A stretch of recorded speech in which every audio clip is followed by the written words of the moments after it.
लोग क्या कहेंगे? दोस्तों, लोगों की बातों पर ध्यान मत दो। जितने लोग हैं उतनी बातें होती रहेंगी और हम इस दुनिया में सभी को खुश नहीं कर सकते हैं। आप अपने आज में खुश रहो, अपने प्रेजेंट टाइम्स में खुश रहो। आइए इसे एक छोटी सी कहानी के माध्यम से समझते हैं।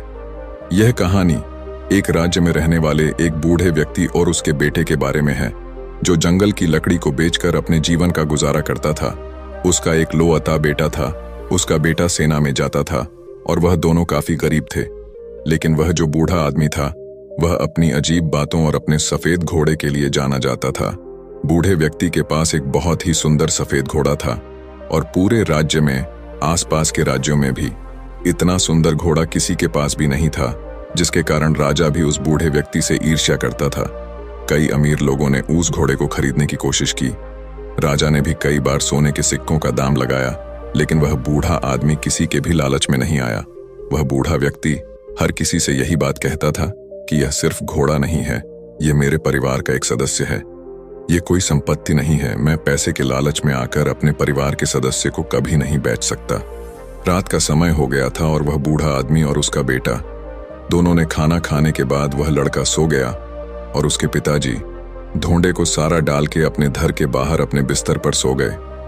अगली सुबह जब वह बूढ़ा आदमी अस्तबल में घोड़े को लेने गया तो बूढ़े आदमी ने देखा कि घोड़ा अस्तबल में नहीं है। बूढ़े आदमी ने उस घोड़े की बहुत तलाश की, लोगों से भी पूछताछ की, लेकिन उसका घोड़ा कहीं नहीं मिला। वह बूढ़ा आदमी काफी परेशान हो गया था। उसे लगता था कि उसका घोड़ा किसी ने रात में चोरी कर लिया। कुछ समय बाद यह खबर पूरे राज्य में आग की तरह फैल गई। कई लोग वहां आ गए थे और बातें करने लगे। हमें पहले से ही पता था कि किसी दिन घोड़ा चोरी हो जाएगा। ये बूढ़ा आदमी बहुत गरीब और कमजोर है। वह ऐसे अनमोल घोड़े की रक्षा कैसे कर सकता है? ऊन भीड़ में से एक आदमी ने हंसते हुए कहा, घोड़े के जाने जा सदमा आप बर्दाश्त नहीं कर सकते। आपको बहुत दुख हुआ है। वह घोड़े इकलौता आपके कमाई जा जरिया था। आपका इससे बुरा भाग्य और क्या हो सकता है? अगर आप घोड़े को पहले ही राजा को बेच देते तो आपको अच्छी रकम मिल जाती और आप अपना बुढ़ापा आराम से गुजारते। बूढ़े व्यक्ति ने किसी की बात पर कोई जवाब नहीं दिया। उसने बस इतना ही कहा, जो कुछ भी है सब ठीक है। सच तो सिर्फ इतना है कि घोड़ा अस्तबल में नहीं है। बाकी जो होगा देखा जाएगा। इस घटना के करीब 2 महीने के बाद रात को वह बूढ़ा आदमी अकेला अपने घर के दरवाजे पे बैठा था। तभी अचानक रात को घोड़ा वापस आ गया। घोड़े को वापस देखकर वह बूढ़ा आदमी बहुत खुश था। उसने सोचा कि घोड़ा चोरी नहीं हुआ था, वह जंगल में भाग गया था। लेकिन आश्चर्य की बात यह थी कि घोड़े के साथ उस नस्ल के 15 और घोड़े आ गए थे। फिर अगली सुबह यह खबर पूरे राज्य में जंगल की आग की तरह फैलने लगी। लोग इकट्ठा होने लगे और उस बूढ़े व्यक्ति से बोले, आप सही थे। घोड़े का जाना कोई दुर्भाग्य नहीं था। ये तो आपके लिए एक वरदान साबित हुआ है। आपके पास अभी एक नहीं 15 और घोड़े हैं। आपकी किस्मत अब बदल चुकी है। अब आप घोड़ों के व्यापारी बन सकते हैं। वह बूढ़ा आदमी शांत रहा और बोला, सच तो यह है कि घोड़े के साथ 15 और घोड़े आ गए हैं। जो कुछ भी है सब ठीक है। आगे जो होगा देखा जाएगा। उस बूढ़े व्यक्ति के बेटे ने जंगली घोड़ों को वश में करना सीखना शुरू किया, लेकिन घोड़े जंगली थे तो जल्दी वश में नहीं आ रहे थे। लेकिन सिर्फ 3 दिन के बाद लड़का जंगली घोड़े पर बैठकर घोड़े को वश में करने का प्रयास कर रहा था, पर वो घोड़े से नीचे गिर गया और उसे काफी जख्म भी लगे थे और उसके पैर की हड्डियां टूट गईं। बूढ़े व्यक्ति ने देखा कि उसका बेटा नीचे गिरा पड़ा है और वो दर्द से चिल्ला रहा है। और फिर कुछ लोग उसे वेदजी के पास ले गए। लोग फिर इकट्ठे हुए और दुखी होकर बोले, आपके साथ बहुत बुरी चीजें हुई हैं।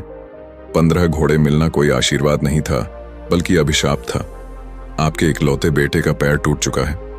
अब उसकी शादी कैसे होगी? गरीब आदमी बदकिस्मत है। लेकिन वह बूढ़ा आदमी लोगों की बातों से प्रभावित नहीं हुआ। उस बूढ़े आदमी ने कहा, सच तो यह है कि बेटे ने एक पैर खो दिया है। यह भी सच है कि अब मुझे उसके बुढ़ापे में उसकी मदद करनी होगी। लेकिन जो कुछ भी है सब ठीक है। आगे जो होगा देखा जाएगा। कुछ समय बाद राजा के पड़ोसी दुश्मनों ने एक विशाल सेना के साथ राज्य पर हमला कर दिया। राजा को अपने सेना को तैयार करने का भी समय नहीं मिला। राजा की सेना अचानक हुए हमले के कारण कमजोर पड़ने लगी। इसलिए राज्य के सभी युवाओं को भी न चाहते हुए जबरदस्ती सेना में ले लिया गया। राजा और उसकी प्रजा युद्ध दुश्मन का सामना कर रहे और दूसरी तरफ लेकिन उस बूढ़े आदमी का बेटा बच गया क्योंकि वह लंगड़ा था। लोग रोते हुए बूढ़े आदमी के घर जमा होने लगे। लोगों ने उनसे कहा, आप सही थे, आपके बेटे का टूटा हुआ पैर आपके लिए आशीर्वाद साबित हुआ है। उसे युद्ध में नहीं जाना पड़ा, लेकिन हम सभी बहुत परेशान हैं। हमारे बच्चे अब चले गए हैं। हमें नहीं पता कि वे युद्ध से वापस आएंगे या नहीं। हम सभी जानते हैं कि आप सुख और दुख में एक से रहते हैं, लेकिन आप यह कर कैसे लेते हैं? बूढ़े व्यक्ति ने कहा, सबसे पहले सच को समझो। सच सिर्फ इतना है कि तुम्हारे बेटे मातृभूमि की सेवा करने गए हैं। शायद यह तुम्हारी इच्छा नहीं थी, फिर भी वे चले गए। यह दुर्भाग्य है या सौभाग्य, कोई नहीं जानता। वह आगे बोला, जब तक आप लोग चीजों को अच्छा या बुरा कहने की आदत नहीं छोड़ेंगे, तब तक आप परेशान होते रहेंगे।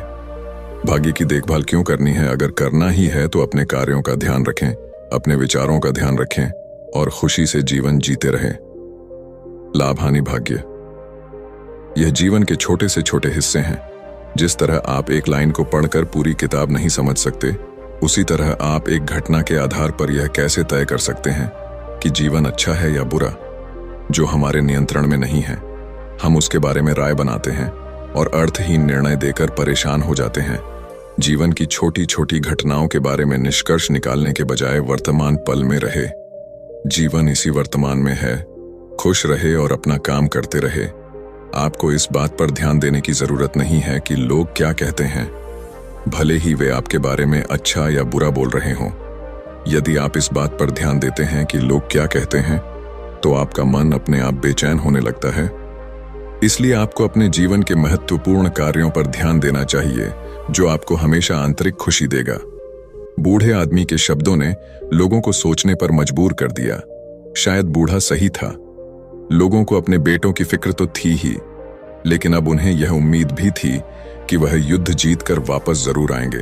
साथ ही उन्होंने यह भी समझ लिया था कि जीवन में हर घटना एक कारण से होती है और अच्छे या बुरे फैसले समय के साथ बदल सकते हैं। सबसे जरूरी है कि वर्तमान में जीना और अपना कर्म करते रहना। और उसके बाद करीब 2 दिन बाद राजा ये युद्ध जीत गया, लेकिन उस युद्ध में काफी सैनिक और वह नौजवान घायल हो चुके थे। सब लोग उन्हें वापस देखकर बहुत खुश थे और वह बूढ़ा आदमी और उसका बेटा दोनों वर्तमान में आराम से जीने लगे। दोस्तों, इस कहानी से हमें यह सीख मिलती है कि लोगों की बातों पर ध्यान मत दो। जितने लोग हैं उतनी बातें होती रहेंगी और हम इस दुनिया में सभी को खुश नहीं कर सकते हैं। अपने आज में खुश रहो, अपने प्रेजेंट टाइम्स में खुश रहो।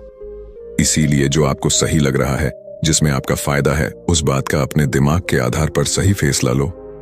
लोग आज कुछ कहते हैं तो कल कुछ और। इसीलिए हमें लोगों पर नहीं बल्कि अपने काम पर ध्यान देना है, अपनी मंजिल पर ध्यान देना है और आगे बढ़ते रहना है। अगर हम इसी तरह लोगों की बातें सुनते रहे तो हम कभी भी आगे नहीं बढ़ पाएंगे और इनकी बातों में उलझ कर रह जाएंगे। दोस्तों, आपने आज के इस वीडियो से क्या सीखा, वह मुझे आप कमेंट में बता सकते हैं। इसी के साथ में उम्मीद है कि आपको आज की वीडियो पसंद आई होगी, तो इस वीडियो को उस इंसान को शेयर करें जिससे यह कहानी सुनने की जरूरत है, और उसी के ठीक बाद चैनल को सब्सक्राइब करें। तो चलिए फिर मिलते हैं ऐसी एक और नई वीडियो में एक नए मैसेज के साथ। तब तक के लिए अपना ख्याल रखिए। धन्यवाद और नमो बुद्धाय।